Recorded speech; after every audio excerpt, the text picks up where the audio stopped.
clearly.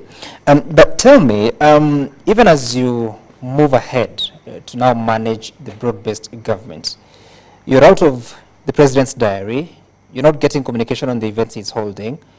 How then do you even coordinate the cabinet committees yourself? Have you chaired the committees since the reconstitution of the cabinet? No, I have not. I chair cabinet committees, and we used to have 6 cabinet committees. We have collapsed them into 2. We had a cabinet meeting, I think, on Tuesday, and we agreed we have 2 committees, one on governance, one on production, and I'll be chairing those committees unless advised otherwise. And those committees have been very good, Sam, and part of the work that I've done for this country and for the president. I've held 35 cabinet committees since we were sworn in, and we have prosecuted. You said how many? 35. 35 cabinet committees, and we have prosecuted 333 agenda items. And what those cabinet committees do, they are very, very thorough and very, very interactive and very, very exhaustive, because we even invite PSs, we invite CEOs, we invite technical people, and we do interrogate business of cabinet in a very comprehensive manner, so that by the time we go to the cabinet that is chaired by the president, more or less most of the issues have been agreed on, and the president gives his thinking and he gives his direction, and sometimes he agrees, sometimes he doesn't agree with us, and give it to him. Where he doesn't agree with us, he convinces us and we get convinced. And the president, in my view, did very well to set up the cabinet committees, because the president should be a consumer of finance, because he's a very, very busy person. And the kind of work we do here in cabinet committees, sometimes 6 to 7 hours, will be a bit heavy for the president because of his duties. So we continue, and those cabinet committees have worked very well. Okay. And I am very, very, very clear that we'll continue to have the cabinet committees. Right. And we'll be able to look at the cabinet memos that have come, and we'll be able to proceed to the cabinet for the final approval. If they were that effective, were they being reduced from 6 to 2? No, what happened is that there were 6, and then we were having issues of quorum. And sometimes one member would appear in 3, 4 committees. So it was becoming logistically a nightmare, that this committee is meeting, then you have to go, you have to come back. And I think we agreed in cabinet, and it's a good decision.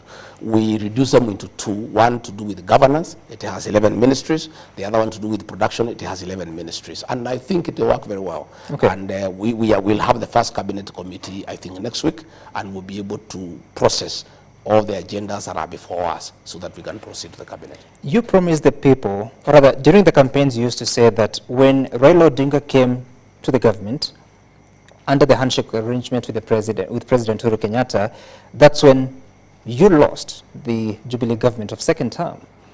And you said you'd never allow Raila Odinga into your government. Now it appears he has quite a hand in it. Yeah. Is that a deal breaker for you? Well, I look at it differently. Only a fool doesn't change his mind.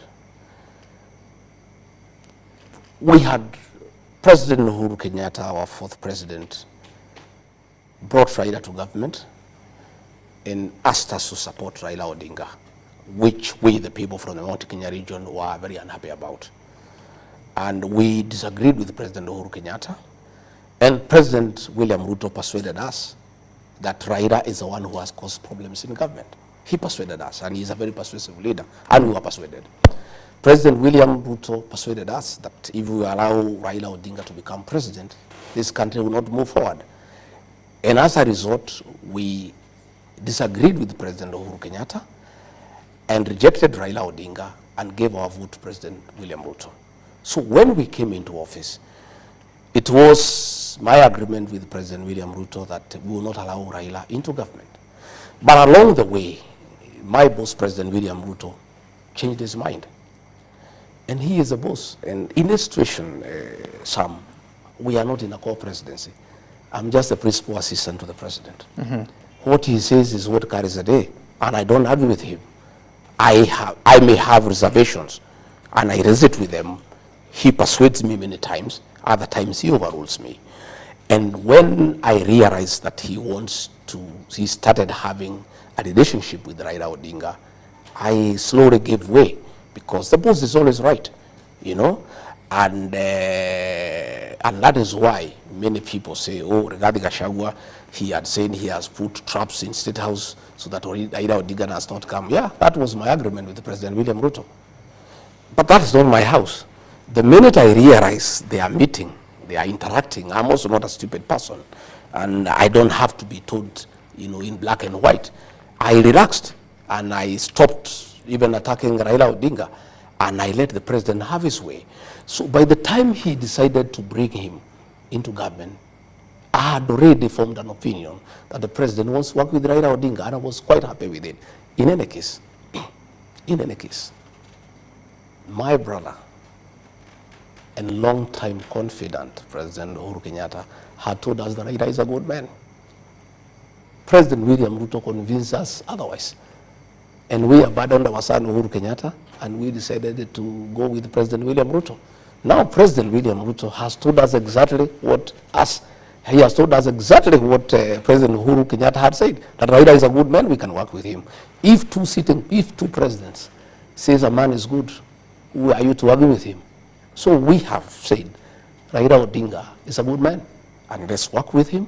Let's make him part of our political process, and let us build the country together. And I want to say, myself and my political base, the Mount Kenya region, have no problem whatsoever with Raila Odinga. In fact, what people are saying, and it's very interesting, they are saying a Mount Kenya king does not pronounce himself twice on a matter.